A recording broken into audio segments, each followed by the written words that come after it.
Welcome to the Josh Bolton Show, where we dive into interesting and inspiring conversations. And now, your host, Josh Bolton. Welcome, everybody. Today we have Deborah Johnson. She is an awesome, we were chatting earlier about some fun stuff, and she is a musician and even works for Disney. You know what? Actually, Deborah, you can probably explain it better than me. Oh, I know. I hate to do the self stuff, but yeah, no, I've been a musician for a number of years. It's great to be here, by the way. Thank you for having me on. I appreciate that. Always, I never take it lightly. I've been a musician for a number of years and worked with headline entertainment all around the country. A lot of work actually, and a lot of flyouts. And then, I'm still under contract with Disney. I don't do as much work in the music anymore, although I'm putting out a lot of publishing works right now and completing them. And sheet music and tracks and songs and all of that sort of stuff. I've done a couple dozen albums and written musicals. But I've expanded to also speaking and just came out with a new book, written 5 books. So, a wealth of material. So yes, indeed. Mm-hmm. Yeah, you are I would say almost like jack of all trades for everything you were explaining to me earlier. Well, you have to do a number of different things, and you asked about entrepreneurism, and I did not even realize, you are at a different stage of life than I am, and which is wonderful. I love speaking to these audiences, because if you had asked my younger self, are you an entrepreneur? I would have not even known what that was. And because when I was coming up through school, through college and all of that, there were no programs on entrepreneurism. I realize now, looking back, that I was always led toward it. I did not want to be in the classroom full time. I was offered a lot of contracts. And I did teach, in colleges, and actually I taught secondary a couple of years, survived. But there are people that do it wonderfully. I really respect them. It's hard work. It is. But it really is. So, but I was always driven toward an entrepreneurial sort of career. But we didn't really define it. There were no majors in college with that, nothing. And I entered more of the gig economy, though I taught privately. But the gig economy is, your last gig is your last gig.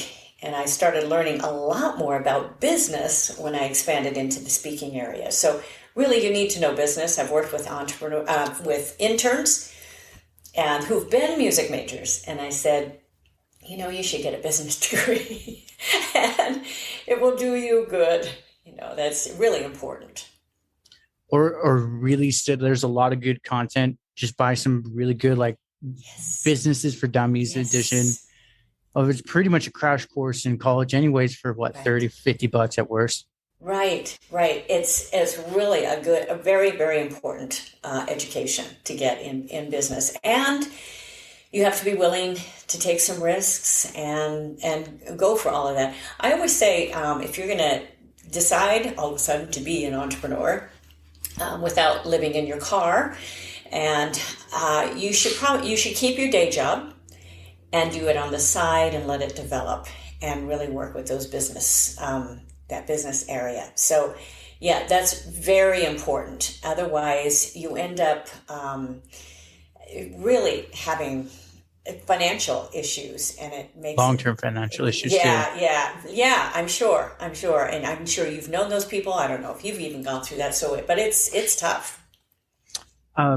Yeah, I know a lot of entrepreneurs. I do martial arts actually in Upland. And one of them, we have a lot of, my instructor, he's very entrepreneurial, so he attracts entrepreneurs. I never realized that until recently. I'm like, oh, clearly your niche is business people, kind of thing.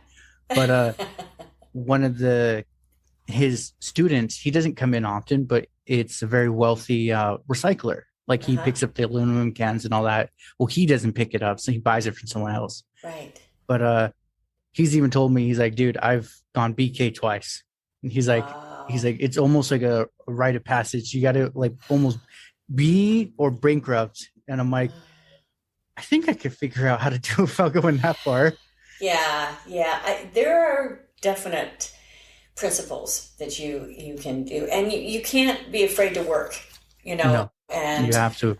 yeah, if you're going to do that route. I've known people because I was president of a nonprofit, our National Speaking Association in Los Angeles for a year, and I was on the board.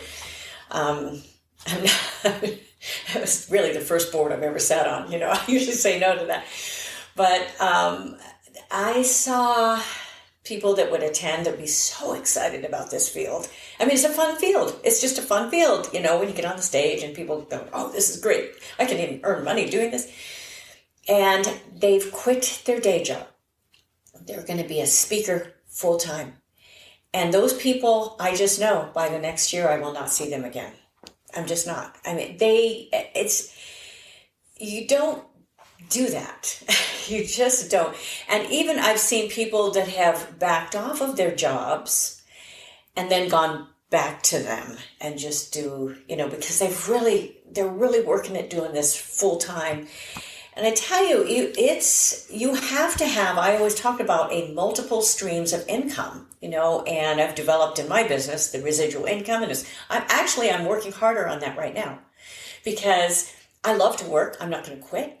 But right. This is what lasts, or some of that, the licensing and the residual income. And I have product that I'm not taking advantage of. I've got a lot of product. So I think it's really important to look at all of those areas for people wanting to go into entrepreneurism, and to see, you got to follow, where's the money? Where is your support, first of all? And you want to do, of course, your passion, but your passion will develop with expertise, believe right. it or not. If you've not read So Good They Can't Ignore You, you need to. So it's a very, very good resource by Cal Newport. It's a great book. It's a great reread every year. And there's a couple of books that I reread pretty much every year or listen to on Audible, but that's one of them. And I think it's a really important principle for those that are coming up. Oh, 100%. That was actually one where the book, I'm like, oh, I need to write that down. I'm going to get that later. Yes, I'm really happy to see that. That's wonderful. Because if I can help one person through this, and because I've worked with music interns, that the 1% of the 1% will be working in this field. And these people think they're going to work in the music field. And it's like, oh, I hate to tell you the truth, but this is the truth, It's like, it's not that simple. Yeah. Oh my gosh. You really have to do a number of different things, even when you've got talent. I mean, sometimes talent's the curse because you really have to know the business. Right. Yeah. I had a musician on, her name was Fatima. Mm-hmm. And we were talking, that's where she said she gets to do what she loves, but she's like, I have a lot of different income streams, like more than an average artist would have. And I'm like, yes. Oh, yes. Okay. Yeah. You really do. And it doesn't even have to be in the same field, Right. It can be something companion, or it can be affiliate programs, whatever. There's a lot of different ways. So. Yeah. And that's the biggest one. When me and her were just chatting, I said, do you have like an affiliate program where you're paying people, but you're also getting paid by others? And she's like, I'm getting the one where they're paying me. I'm like, it's actually good to pay them because that's marketing too. Yeah, yes, that's very true. Yeah, in some respects, very wise. Yes. Yeah. And I told her, I'm like, obviously, like, it's music. You can't give them like the whole 100% of the royalties, whatever you make, but like say, hey, whatever sells, I'll give you like 10, 15% kind of thing. Right. Yep. It's, you just got to do the numbers, do the figure. And I tell you what, I don't like doing the numbers. Just not my favorite thing. I married a professional athlete, actually, at the time when we married, but he's been in the finance field. And interesting. We kind of joke about it right now, just that, it's when I have an issue, it's always a numbers thing. Go back to the numbers. Like, honey, question. Yeah, I know. You'll say, Now, what was the figure on that? And I have a hard time estimating. I like to be so exact on it. So it's a numbers thing. I don't know. I gotta go figure it out. We'll go get the guy out of the corner. Yeah, that's right. So, so you were saying you do music, but, and you do other stuff. What are the other stuff you do? And then, I noticed you also have a book behind you. I do, actually. And when you had asked as well, how, booking podcasts and all of them are, that's why I'm booking podcasts, is because of my new book. I just happen to have a copy right here. Nice. But it's called, it's an allegory. And I've been asked, like, what is an allegory? I haven't heard that. But it's a story within a story, because I've written self-help books. And I've written 4 of those. Well, actually, one was more music, but it was still pretty much helping people figure out in that area. But this is an allegory, which is that story on helping people get, to the hero mountain, the summit, the journey to hero mountain. So, yeah, but I do a number of different things. Especially, I like to create. I am a creator. So, but I do have a training program called Hero Mountain Summit. I open it up twice a year. It's all virtual now. I used to do the live, the weekend, but everything is virtual, and that's probably the most access that you will ever get with me. But I've been a mentor for a long time. As far as I call a mentor, as I've been a leader. Because even since high school, I've been the one leading the groups and just, doing all of that, and music director, doing all of those, and flying out my own bands. And, but this is, I don't do a lot of just the private coaching. So this is some of those programs that I've put together, as well as live events. I love live events, but I want to pick and choose. I am at the halftime of life, believe it or not. Yes, you do believe it. So it is with my book. But I want to do more traveling. The travel I want to do is more with my husband, or to combine it with an event that I will be appearing at. So I would like to pick and choose those, because I don't like being since we've raised kids, I've not liked being on the road full time at all. So that's my choice. And so I will pick and choose. And really what COVID did for us is it opened up a lot more of a virtual world. People now that never thought they could do tech, especially in that halftime generation and above. Mm-hmm. Oh yeah, they've got this Zoom thing down. They've got all the, they're not afraid of it, at least, which is really, really a big step for presentations. It really is. Like during the heat of lockdowns earlier this year, it was like February, March. I had this awesome couple come on, and they invited me to their summit free, vegan show and all that. And I was like, oh, okay. And that was the one thing they told me. They're like, we actually prefer in person, but they're like, we're also realizing it's more profitable, even though we're charging less, to do it online. And it's a bigger reach. Yeah. There were people in like England. Yes. Yeah, all over the world, pretty much English-speaking countries, as you want. Yeah. But it's all over the world now, and I just got off another interview with someone in Canada, and it's really everywhere where those traveling, the travel right now is a challenge. If you have it really tried, is. And we've never stopped traveling, but we were just overseas. And it is a challenge, with all of the, nobody knows what to do still. It's just... They don't. It's almost really 2 years. I know. It's still this, they'll put this regulation in place because maybe that'll work. No, that's not working. No, okay, so we'll change it. And it changes every day. So it is a challenge. So, and with all the restrictions, so you have to, be able to be versatile enough. And I think that's what experience does for you too. You realize, well, if there's a door closed, there's a window open. If there's a window closed, then there's a crack in the wall. And if there's a crack there's no crack blast in the right wall. Through it. Yeah, you just keep going until you find that little tiny space to where, you can create that impact. Yeah, that was actually one of my coaches back in high school.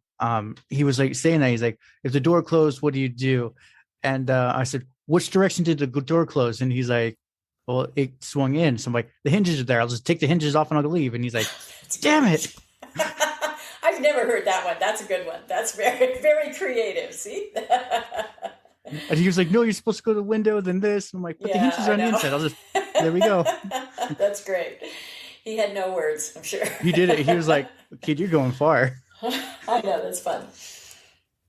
But yeah, the one thing a lot of people used to just joke with me in general, and I never realized that they were pretty much saying I was an entrepreneur. They're like, Josh, you're the guy, if we stick you in the corner and we give you like a string, you'll somehow figure out how to make an empire. And I'm like, oh, okay. That's great. And it was just one of those, I didn't realize they were pretty much all of them were saying like, you're an entrepreneur. Even my like econ teacher in high school was like, yeah, there's about 2 ways this is going to end for you success wise. And I'm like, what's that? He's like, you either can be a drug dealer or a director of a big company. I'm like, isn't that the same thing? Just one thing's illegal and one's not. And he's like, pretty much. See, there's that insight. That's good. Right? Are you writing, Josh? You need to be writing these things down. I'll start writing more then. Yes, you need to start journaling. Yeah, definitely. Yeah, I have so many like crazy stories. Like talking to people like you, I've come to realize I'm like, I was always ambitious as a kid. Mm-hmm. And like my grandfather on my mom's side he was getting old, so he couldn't really push his mower anymore. He's like, hey kid, I'll pay you $20 a month or something, like $20 a week. It was really generous. Yeah. And I was like, okay. So I had to get the gas and he had the mower and all that. And I realized, I'm like, wait, even after gas, like that's $15. I need an extra 40. So I went around the neighborhood. Good for you. Picked up like 5 other accounts. I was making like $100 a week cash as a kid. I didn't even realize I was like full on entrepreneuring. I'm just like, it makes more sense to go mow other people one day, and then I get my $100 and I can play my video games later. You know, so smart because, you realize, oh, there's more money in this. I did the same thing with private teaching when I was 13. Mm-hmm. I did not want to pull weeds and did not want to babysit the 5 kids next door. They make 50 cents an hour on back then. It was like nothing. So I thought, oh, I'll teach a piano lesson because I was just learning myself. Right. And so I taught a neighbor kid, and then their parents wanted to take. And so then I started teaching. I put myself through school that way. And find what that little area is, and then you learn as you go. They pretty much pay you to learn. Yeah. Right. And that was the biggest one for me. When I at one point I was teaching martial arts, mm-hmm. and it was pennies on the dollar, but it was just like, it was good for me to just help others. And that was the one thing I always felt like an imposter, because I'm like, I had to wear a fancy instructor's belt. They didn't realize I was like 2 degrees higher than them. That's all you need to do. What is that? When a bear is chasing you, you just need to stay in front of the guy in front of you. So you just get by him. Yeah, that's really, you will learn faster doing that way. And yeah, that's a really, really good principle. Well, that was the biggest one I've just learned. It was just through the combination. I was like, oh, if I teach someone, that actually means I know what I'm doing. So if I can actually teach it, I know what I'm doing. It was just one of those, at a young age, I was kind of also strung out on some antidepressant stuff. So it was just one of those, I'm sitting there going, so if you can teach this, you've essentially mastered it. And then I somehow went on the La La Land and did something else. That's actually healthy self-talk, though, Josh. Okay.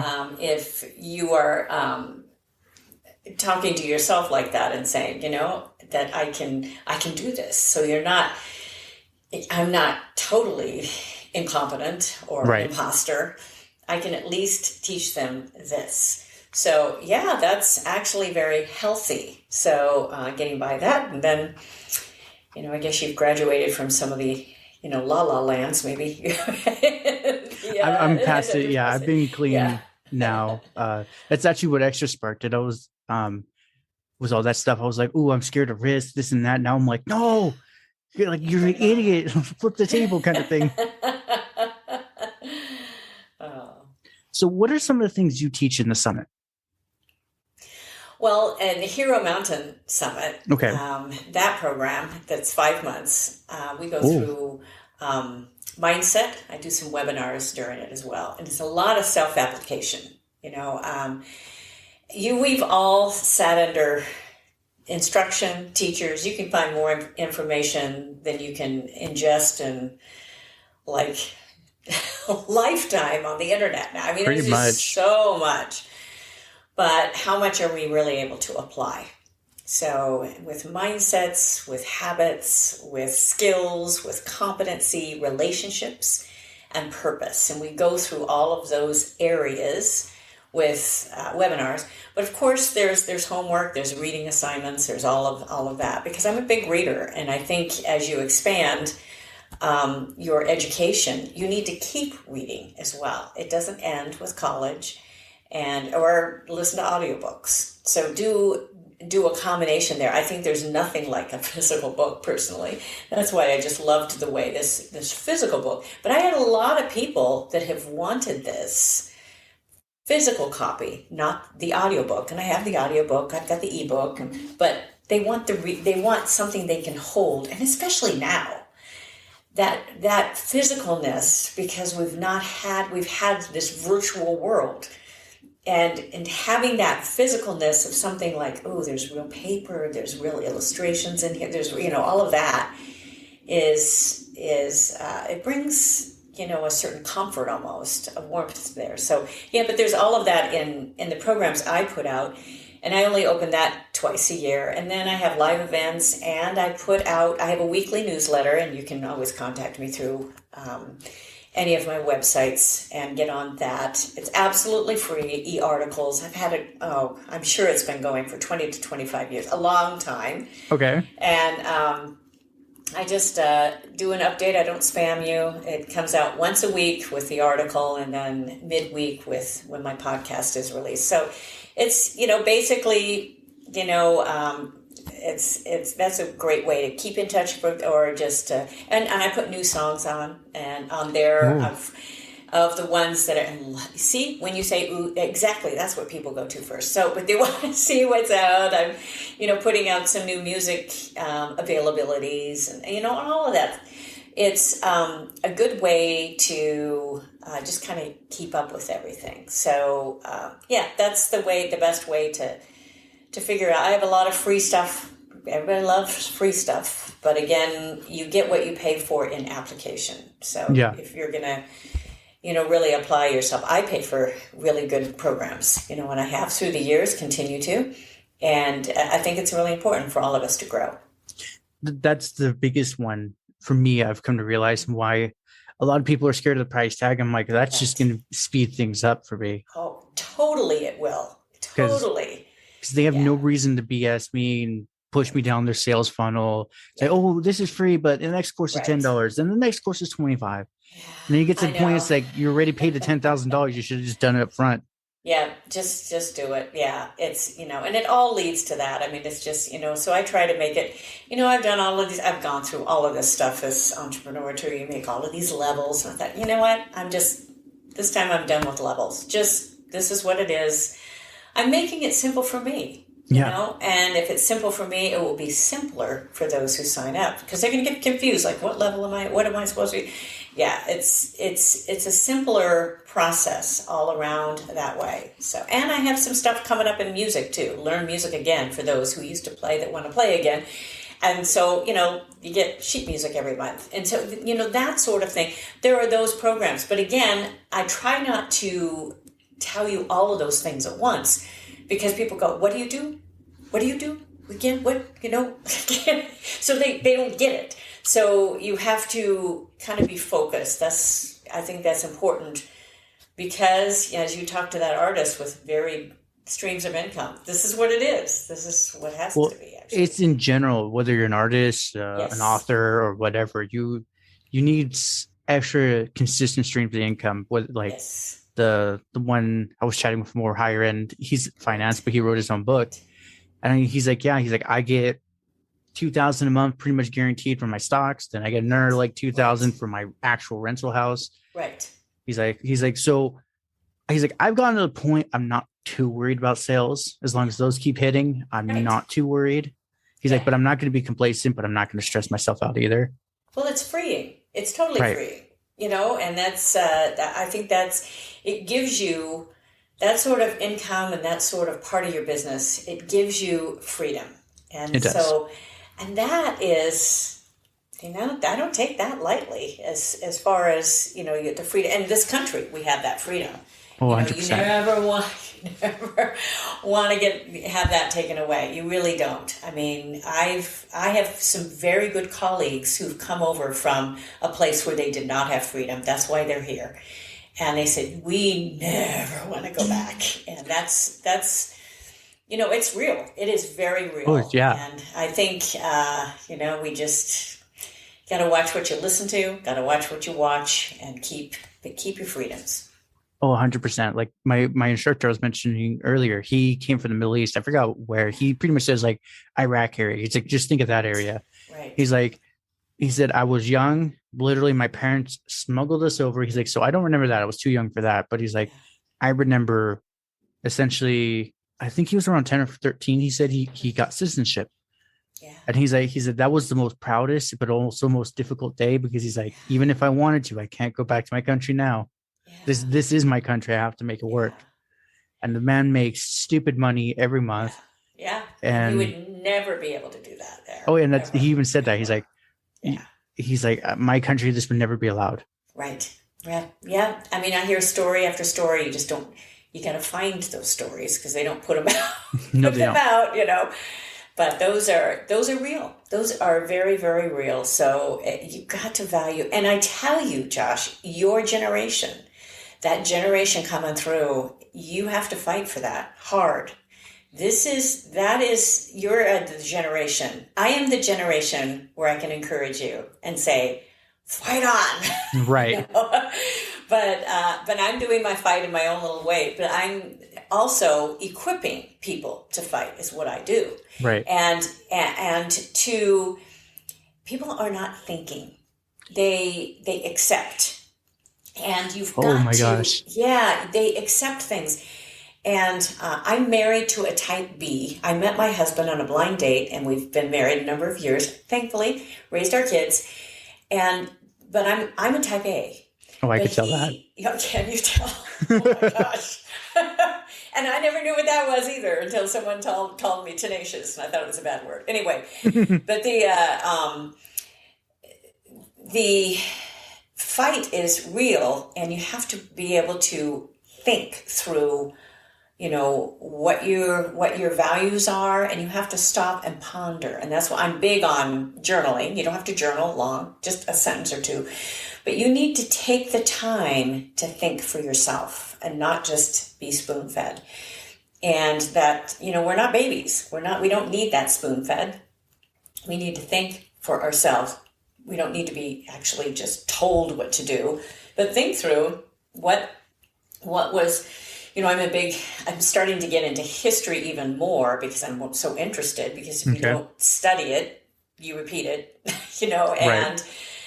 and the bad things in it. So, but we've given, there was a lot of sacrifice for our freedoms. Oh, Writing yes. a little course, Russian history right now, because it's going along with one of the musicals I wrote, and just actual historical events. And with the czars, they ignored democracy, but it took them down.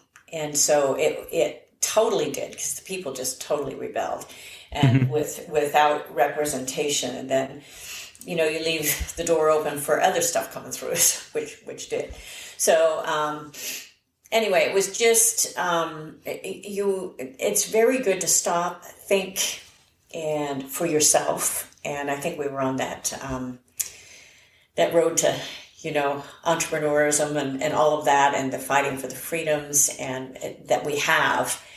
And I think if I can encourage even one listener to start doing that, I will have done my job today. So. Perfect. Yeah. That. By the way, on the note of the history, did you read the Man's Search for Freedom or something, or Frankl Victor? I haven't. I'll have to write that one down. I'll be writing down. I'm gonna say that one I would recommend. I read, one of my guests recommended the Gulag Archipelago. Things like 10,000 pages, and that's the abridged short version. And he goes in deep about what happened into the camps. Yeah, it's I have read some of that with all of the camps and the just the different just the horrible things that people have had to live through. So yeah, definitely it's worth at least knowing, even if you're not going to go through a 10,000 page book. So well, and I bought the actual audio version, and I was just like, I have no time to read this. Yeah, how long is the audio version? That would be interesting. That was like 50 hours. Wow. Yeah, I the longest I ever got on because I listen as well. There was a Disney book that was 30, but that was when I split it all up. But it's just those are very, very long. It is very, very long. Oh yeah, I know that was one of those. I had my like Bluetooth in, so I'd listen to it like 4 hours a day, and I'd literally look at my progress. I'm like, I barely hit a small percentage of this thing. Like it literally took me 2 months at 4 hours a day to get through it. I was like, oh my God. That's a lot. That's a lot. And it was super depressing. I had to take time off because I'm like, I can get depressed, but this is like kind of depressed. Yeah. That's hard. That's really hard emotionally. So you got to be prepared for that stuff. Definitely. So Man's Search for Meaning. Okay. Man's Search for Meaning. I will write that one down now and look it up. That's the one I recommend people. Is like, if you're into history, read that. It's like he touches on it, but he doesn't go into it like the Dr. Pendigo. Yeah. So. Yeah. Well, good. You are a student. That's good. Yes. I try to read as much as I can, whether it's books or audio. So. Yeah. It's a nice combination, because we're so much on the go, and if I'm out on my walks or I'm out, whatever, it's nice to be able to have those little earbuds in. So it's nice to listen as well. It's nice to not have anything, but it is nice to have that option.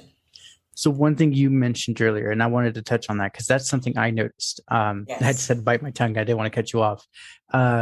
Is the complacency, the willing to not try. And just accepting as it is. I've always noticed it, but I didn't realize, like you were saying, it's only getting worse, especially with my generation. Yes. And I want to say, we're kind of just too entrenched, but what are some tips or tricks you'd have someone do to not be a gear for the social media regime or whatever? Yeah, well, and I talk about that. That's why the social media circus is in here. So it's kind of an interesting play on all of that, because you see all these influencers, and you see, especially there are people that are so easily influenced. And I'm at a stage in my life where I think I've become a little more jaded. And I've seen so much in the entertainment world as well. I mean, you just see... I've been a voter in the Grammy process for years as well. Wow. And you just see so much. People spend so much also on this promotion, and you listen to a little and you think, oh my gosh. And they put this on a recording. It's just interesting. There's some very good stuff too, but just the sort of game that it is, and listen, you really need to think for yourself. And again, I think it's great, Josh, that you are well read. So for someone that's having a hard time, as I say, that you're in the roundabout, that you keep circling around in that roundabout, which a lot of people are. That's a little bit in the book as well. They can't get off, or else they get off at the wrong place, and then they have to get back on and spinning around. And it doesn't matter what stage of life you're at. You tend to go into another roundabout, and there's different times that happens. And for people growing through, it's like the end of college. What do I do now? You get this degree and you're going, I mean, I went through that. It's like, I got this degree and I got this credential, and it's like, I don't know how to teach. I don't want to be in a classroom. What? And I ended up doing it because I was, my parents, I was moved back home and I couldn't go to the beach every day. I just really needed to work. So I ended up doing it. But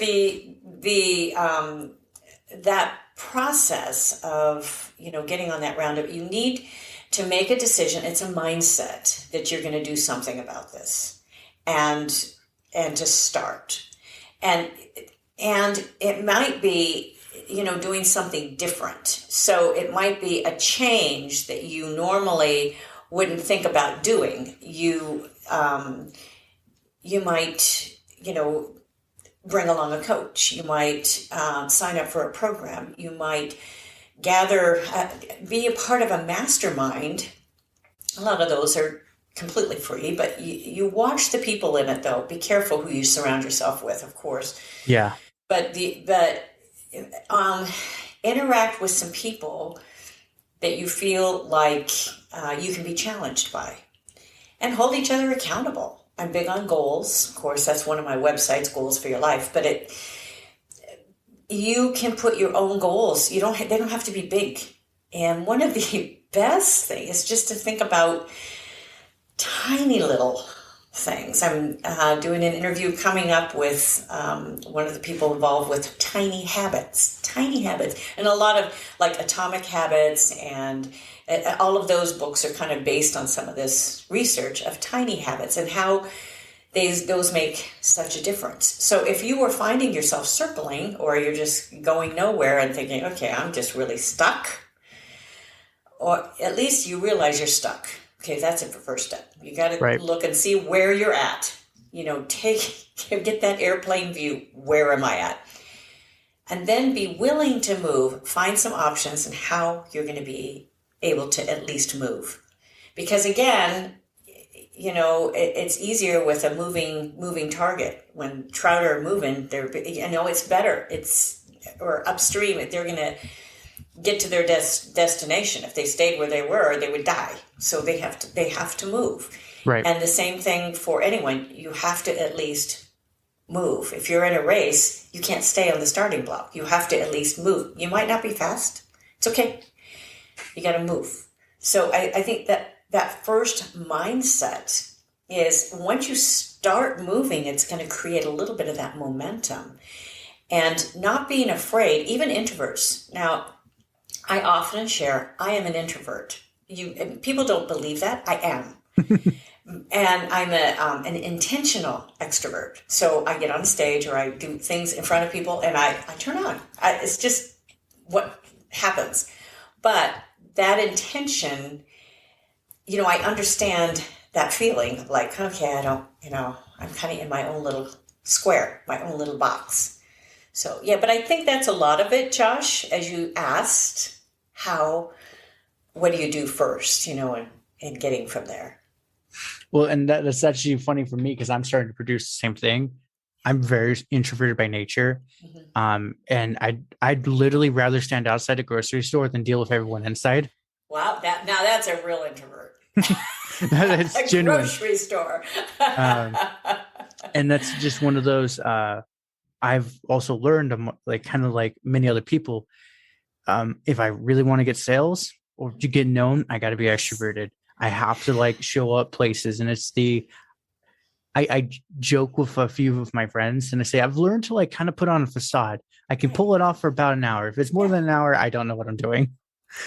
That's a really good mindset though, Josh. It's because I've worked with my musicals, I've worked with actors, and they're a different breed than musicians. I had to kind of get used to that. They're great, but they take on a character. And in fact, in the Summit, there's characters. They're not deep characters, but there are, I had to go through that character development on who are these people.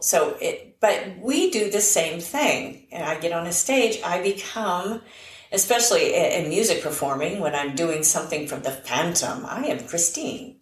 And doing, that sort of, I'm not doing all of lines and everything. I'm just singing the songs and, but you become that sort of essence, and that's what people are there for. They want to be transformed. So even when you are producing your podcast, or you are, doing any sort of presentation, in groups, and you become a person that is giving of yourself so other people can be impacted. And And I think that sort of mindset, that it gets us out of ourselves, because a lot of times we just want to stay inside. And so getting out and saying, you know what, this is not about me. This is about you. Oh, 100%. That was the biggest one I learned, because I used to teach martial arts right when I got out of high school. So it was like 18 to 22. Right. And I learned so many things from my instructor, but that was one of them. I got a young little kid named Cole. Right. And in the beginning it was hard because I was trying to be like myself, very formal regime. But I noticed if I started adding energy, he would react. So I was like, I totally put on a facade. I was kind of like, not in the creepy way, but like the happy clown, like, look at me. Okay, we're going to do this. Yeah. And so for the betterment of the other person, at one point he said, Sensei, I don't want to learn today. I need to talk to you. I'm like, he's not a stutterer. So I was like, something's wrong. Wow. And so we chatted for 30 minutes, and essentially by the end of it, I said, okay, because he had a bully problem. And I told him, do not hit them. Yeah. Do not be the first one to strike. I said, actually, let him hit you like 2 or 3 times so it looks really bad. Yeah. And then I said, we're playing the adult game. Then you hit him once really hard, and they can't do anything. Yeah. And and he did. He actually went for 5. He said, since he said 3, I'll go for 5. Wow. He got a black eye and all this big old lip. And it's funny because it was 2 mothers that was raising him, and they're like, thank you. He got suspended. I'm like, oh, I mean, I didn't even want to go for that. They're like, no. We're suing him and we're taking him to a new place. I'm like, oh, okay, cool. He's in a better place now. I'm like, shit, that was an emotional roller coaster. Right. Interesting. I mean, yeah, you can have a lot of impact on. Well, and that was one thing the parents contacted my instructor, and he told me eventually down the line, he's like, yeah, the kid now is like a freaking stud. Wow. No one can stop him. Wow. And he's like, it was because of that one thing. You told them, play by their rules. Yes. If you play by it, they cannot stop you. Yeah. And I was like, I was just thinking legal wise. How do I explain this to a 6-year-old? Yes. Wow. Well, good. Doesn't that feel good though? I mean, that you really helped. I mean, see that affirmation, build on that for the next time. So you just do. You have to. And one of the best things you can do is write those little things down, because believe it or not, Josh, you might forget them at some point. So you want to write those things down. Never. I know. Isn't that something? So, but you want to be able to go back and remember. I have kept, and I have a file, I don't look at it very often at all, but when I was first student teaching and in college, in my undergrad work, I was told by my master teacher, she says, you always keep a folder that's the good folder. Okay. Anybody sends you a good note or a commendation, you put it in. You always keep that, because there are times that you need to read through that folder and to remember some of those things. She said, believe it or not, Ed, you're not going to remember that. And when you reread that and you go, oh my gosh, that was amazing. I do remember that now. And so, and it doesn't matter how old you are, because you go, what happens is life happens, and you go on to do other things. And so, of course, that's not top of mind. You're doing something totally different, but you remember that impact. So that's a really special story. So I do hope that you put it down and you never forget it. I will. It's funny. You've told me at least 3 times during this whole interview to write stuff down. And I'm like, I'm just sitting here going, the funny part for me is I've been thinking, I'm like, man, I do have a lot of good stories, but I don't like writing. Yeah. You get a word processor, you can do that, but I'm a big pencil paper, and I think there's a certain value in that, or at least prompts that you can put down, and then I will transfer it later. Because, I mean, storage place. But I think there's a value in that, so it just prompts everything for you. So I think that's a good thing for you. So yeah, well, hopefully that you will keep remembering my earbuds. I've started using these new earbuds now if we're on video. So I was going to say, is it the over ears? Yeah, which work better for me because none of the others work right for me. So is it like a Beats or something? I don't know what it is. It's a corded one. So it's not, it's a corded one because it's really old. But actually, this is not a real old one. It's just the line isn't long enough to my, I need to get a longer connection line, I think, because I just started. I had a producer tell me, you need to, because I was doing it live, but I'm in kind of a live room, so that's probably why. So. Yeah, I'm gonna say, especially if it's on the speakers, you get the echo, and then and they were hearing it, which I appreciated because it will only help me in my production. I use a number of different setups, but in this setup, it'll just help me. So I'm curious then, more on the musical side. Yes, I see. I'm gonna say, because I'm gonna segue on that note. What are some of the instruments you play? And you mentioned you sing too. Yes, and that's why I've worked for so many years. Okay. Yeah, singing and playing. I can sing and play for hours on end and hold a full conversation with you. So it's part of that is natural. Okay. There's an ability there, but I'm classically trained as well. So that's really helpful. I went through the education, especially piano. I mean, real strict. So, but that's why I've worked in this field. I'm a woman and I can sing and play. So I've done, the club work. I've done the private events. You show up in a long dress and you can,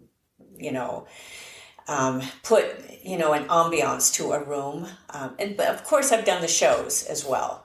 Right. So the headline shows, and I put those together. I wrote the shows of, between George Gershwin and Andrew Lloyd Webber. I wrote a solo show. Then I did a variety show with another pianist, big when double pianos, dueling pianos. We were a headline show called Double Grande. Awesome. So awesome. We flew out. They had 2 grand pianos, and we would do that. And very versatile with that group. So, and we did a lot because my partner in that, a guy named Waylon Picard, was a little older than me, and we're still in constant communication. We just haven't been booking the show very much, but he extremely talented, a writer, wrote musicals as well. So that's how I met him, as at an event, and we figured out that we were both doing kind of the same thing.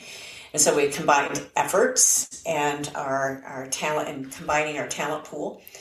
And so that was a lot of fun. So those are the type of performances that I ended up doing as live performances, and really, all over the place, performing arts venues. And I've continued working. And those you do have to book. And, going to arts conferences and working with agents. And it's one of the reasons why I got into speaking, as one of our music agents was also a speaking agent. And interesting. So I flew out to Arizona where she was at. I said, can I talk to you and figure this thing out? What is this speaking thing? Is it really a thing? Right. And that's how I started branching out into that. And it's an expansion of the field. So for the speaking, are you more of like the motivational or just general, kind of like the show, like topic of business or whatever? More motivational. Yeah. It's called The Hero Inside. Okay. Inspirational, very applicable, and talking about those principles in dealing with our self-doubts and getting beyond all of that to call upon who, we really have and who we are inside. Mm-hmm. Oh, 100%. Just curious, because I feel like we could go at least 3 hours. How long do I got you? I think you had booked in about an hour. So. All right. So you got, almost see, we might have to rebook that. Yeah. I don't have my glasses on, so I'm not looking at my watch. I'll just be really honest here. I could put them on and I could say exactly what time it is. We're at 9:50. I will count on you to keep our time. All right. So then actually, I wanted you to, a few words on finding your inner hero, because that's a huge one. A lot of people still don't understand. Even you could hear as many Denzel Washington speeches as you want. You'll never figure it out. Yeah, never figure it out. I think, again, that self-reflection a little bit, but finding your inner hero is finding out, and I really encourage people to do this. What is your skill base when you're finding out what you want to do? Okay. So this is because you have to start with, yes, I'm worth it. getting beyond the I'm not good enough. And that's where our character in The Summit starts. I mean, Mallory means ill-fated, and she ends up becoming Andriette, which is strong and courageous, but she has to go through the journey to get there. But so that's a different issue of just, feeling getting beyond that imposter and all of that. But also then it doesn't matter what stage you're at, look and see where your skills are. And you might have gone into, a particular field, even in school, and feel like, I really am skilled in this area, but I've never developed it. And look at your experience. This is all along what I have trademarked, the core common denominator. You look at your skills, you look at your experience, and then you look at what you absolutely love to do or would like to do, and you put all of those together, and you think, well, okay, what could this look like? What field could this look like? And kind of explore some of those options. And then if you are not equipped yet, that's where you find a way to get equipped. But you already have a base. It's when you have a base to start with, you can go a lot farther. It's like if you're putting a recipe together, okay? Something I've done for years is make pies. Because I grew up, my dad was a fireman. Every day he was home, we would make a pie. He was from Georgia. I'm originally from Georgia, but he was a Southern boy, loved those pies. I should be 300 pounds. But we made pie. So making an apple pie, the best thing to do is to make sure you got good apples, a good base, and you get it all ready the night before, a lot of things, and then it's easier to put all together, with your crust and everything, and nothing like a homemade crust. You put all of that stuff together. So, but you already have that sort of base with good ingredients, and your good ingredients are very important. So when you are talking about, how to call upon that hero inside of you, you want to look at the good ingredients and what is inside that are your strengths. And there's, again, a lot of those books on strengths finders and all that. You can find those everywhere. Yeah. But really look and see where yours, and be honest, and you can get extra feedback. And there's all these other, things out there that say, oh, just have 5 people give you a word about you, who you are, all that. You can get those opinions, but then you need to spend time yourself to think through that and realize, yes, it's not like I can do everything. But I can do, if I really want to go in a certain area, I have to see how I'm equipped for that area and what I need to go into that area. There's certain people who I've worked with, interns, of course, with those music majors, who should not go into the music field. They should be in business or something else. And most of them do go in. Although I trained one, I actually trained him in video, and he's doing video full time. Good for him. Yeah, that's good. But he was a music major, but he ended up being in the arts. So good for him for doing that. Another one, he ran sound for some of the things that I wanted him to do. He's able to do some sound editing, but he went into the financial field, which was a much better field for him to actually get through. He can always do his music on the side. Right. So, but understanding that you have everything within you. God made you with natural abilities. He really did. You have, you're going to look at yourself. If I look at myself compared to my dog would chase the bobcat that ran through my yard. I mean, he's senseless, totally senseless. You have so much common sense. You have the physical ability to work out and keep in shape. Your body might look different than somebody else, or you might not be able to do a lot, but you should be able to do something. Right. And you've got all of these innate abilities, and call upon those to be able to pursue those dreams that you don't want to be at the end and saying, I wish I had. But look realistically as well. And so, Steve Jobs did this big speech on pursuing our passion, but he did a disservice for many that just blindly went that way. because I love what Steve Jobs did. I think he's an amazing. Mm-hmm. But just to say, pursue your passion, you have everything within you, but it takes preparation. It takes putting the right ingredients together. It puts, all of that reflection.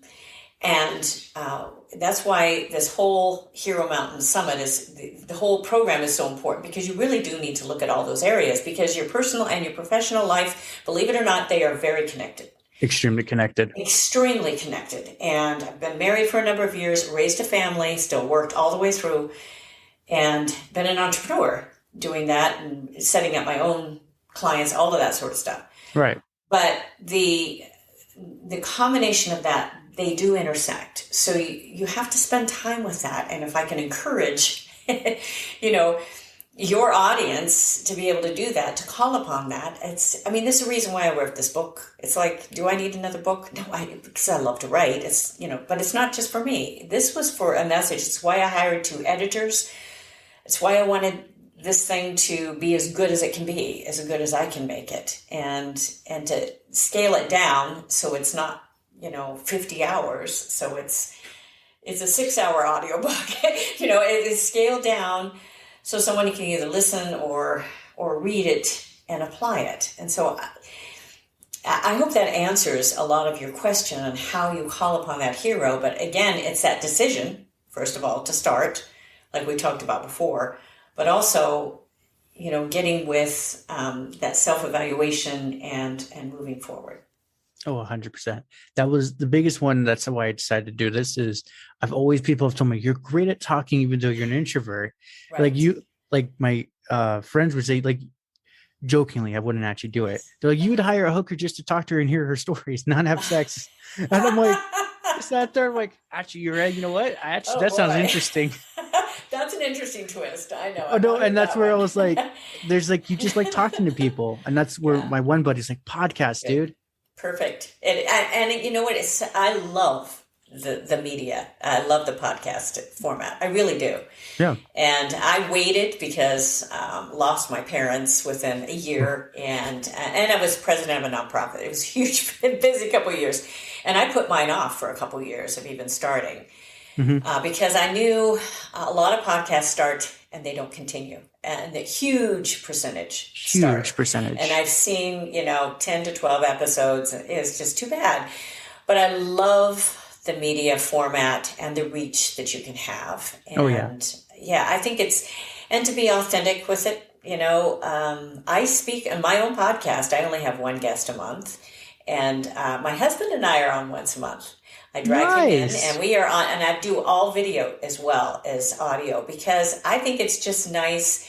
He has to put on a shirt, that looks good in front of a camera, and we do that too. But we talk about a number of things: raising adult kids, or being, and how to deal with them.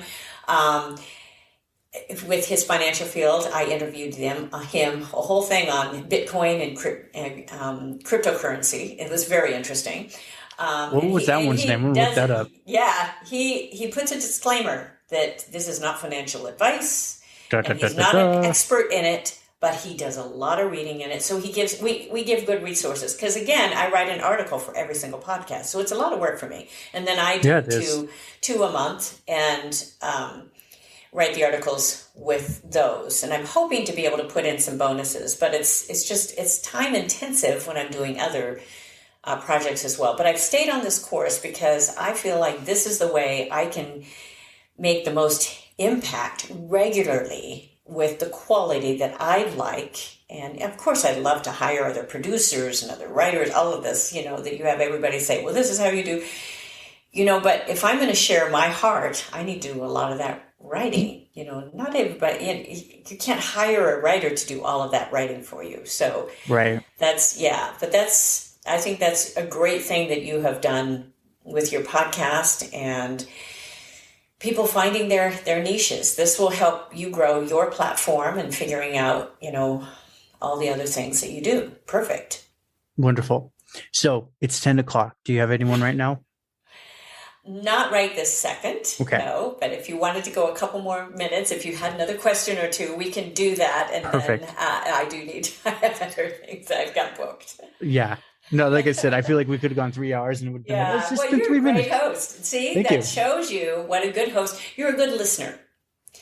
Because a lot of times I will be on these, and you've asked me, how are you doing with these, booking podcasts? And I've booked as many as I can schedule in, and I've been doing good. I don't overbook them because I just don't have time for that. But you're a great host because you do listen. You don't interrupt a lot. And so a lot of, that's very good. So. Thank you. That's actually a wonderful compliment. Yes, And the reason I asked that is because I've been trying to get on shows too. It's like, everyone keeps coming to me. I might as well go to them kind of thing. Of course. And I've blasted like 1,000 messages on Matchmaker. Yeah. I've only been on 2 shows. Yeah. And I'm just sitting here going like, one of them's like, oh yeah, you got to pay me $1,000 and maybe we'll consider you. I'm like, and I don't play to pay. I don't pay to play kind of thing. Like, no. Yeah. Actually, give it some time and your experience will go right before you, because I think that's easier because I've done so much. And I have, the credits and all of that. And I'm at a stage in my life, I think a lot of people want to hear this message. And I think that's, like you are going, okay, let's talk about that. How do you call upon that? And I have, friends in this. And so to me, that is a privilege for me to be on a podcast like this, because I don't always book the podcasts that are not just totally right within my prime audience either. So, but I think, I've had people doing these, the reviews of the Summit book saying, people that are graduating high school should read this. They should, people at that stage, all through that stage, they need to read this sort of message. And so I love speaking to this because, a lot of times you think, oh, I need all these young bucks and, doing this. But I think there's a lot of wisdom. And so it's very good that you would book some of the people that are outside of your even realm. But it's good for some others to book people like you, because you were going to have things to say as well. So just keep on. Don't quit. Just keep on. Oh, I'm not complaining. It's just the ratio, though. It's like 1,000 and only successfully got 2. I'm like, poof. Yeah, I know. Yeah, we can. It's all in numbers, and it's all just keeping at it. Just never quit. Never. Oh yeah. No, that was my first rule with everything, because you were talking about the podcast statistics. Too fast. You podcast statistics where they give up after like 30 episodes or 2 months in. Yeah. And for me, when I was interviewing this one awesome guy, I didn't get him back on, but my brain was so scattered I wasn't listening, and it was during the Capitol Hill riots. So my dumbass immediately, because he's being a veteran, like, what do you think of that? And he's like, oh, wow. So that's where I made a rule afterwards. I'm like, no matter what, I will keep going. I will put a minimum of 30 in, so that thing is buried. Yeah. Oh, yeah. There you go. I mean, people will find it, but it's just one of those. I'm like, it's buried. Now they'll look for it. Now that you mentioned. I mentioned it a few times. It still doesn't get that much. He's an accountant, like a CPA. So real dry stuff. But yeah. Also, I have 2 going out questions. Okay. Other than work, what have you been doing to keep yourself busy during these lockdown times? Oh, that's a great one. I love that. Of course, I found out a way to work out. That was important. Just my walks were not doing it. So I bought my stationary bike. And so I travel all over the world with my little thing. It's, I'm not an affiliate with them, but a Nordic Track, because I did all the comparisons, with them. But I liked going around the world with that. So that was good. But I love being outside, Josh. Love it. And actually, you put a pair of trimmers in my hand, or I bought my own Sawzall when Mother's Day, and I am out there. But it's a total diversion. It's a total diversion for me when I get outside. We've got fruit trees. We're on an 1.25 acres where we are at. And nice. So it's a great, we just on it's a lot to keep up, but it's, we planted, it was a lot of developed a little land plot in the back. So we, planted fruit trees, but they need trimmed. They need constant care. So I do my own juicing for, Nice. lemons, oranges, and grapefruit. Love grapefruit juice. My dentist told me I need to drink it in a straw because I'm wearing down my teeth. But I love all of that freshness. And so, I do the trimming if I really want to get outside. Other things, do a lot of reading. And my work is not stressful for me, the type of work that I do. It's busy, I would say that, but it's not like I'm not under high stress.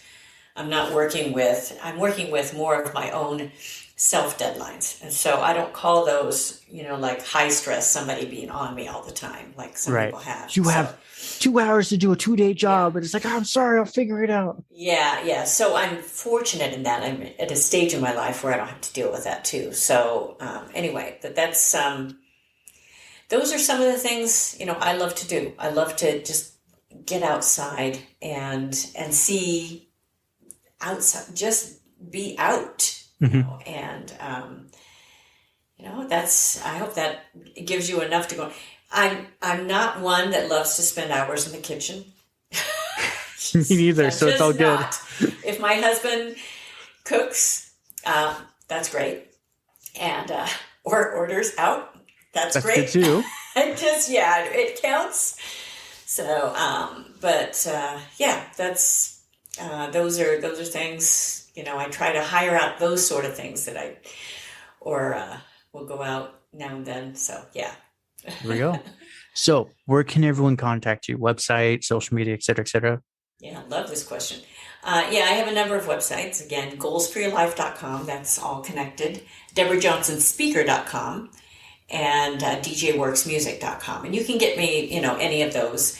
I would encourage you to sign up for my newsletter. Again, I know a lot of people I don't auto sign you up. I've never done that. It's a double opt-in. So you want to sign up, or you can email me and I will sign you up, but you'll still have to opt in. So in that way, you can contact me and see what programs are coming up, or if you have any questions on anything, especially if your email doesn't get lost in my spam. I try to check there now and then, and if you don't hear back, and you can always get me on social media too, Deborah.Johnson. I'm on Facebook. I'm on LinkedIn, Deborah J. Johnson, and Instagram, of course, I'm on there too. I think it's Deborah / and Johnson Works. You can get me on Instagram. I don't work a lot on building up those social media sites. People just find me and they'll like whatever. But yeah, I'm posting on those. I do some, as far as my business stuff, and now and then I did post a story yesterday with the bobcat that came through. So, but that's about it. So.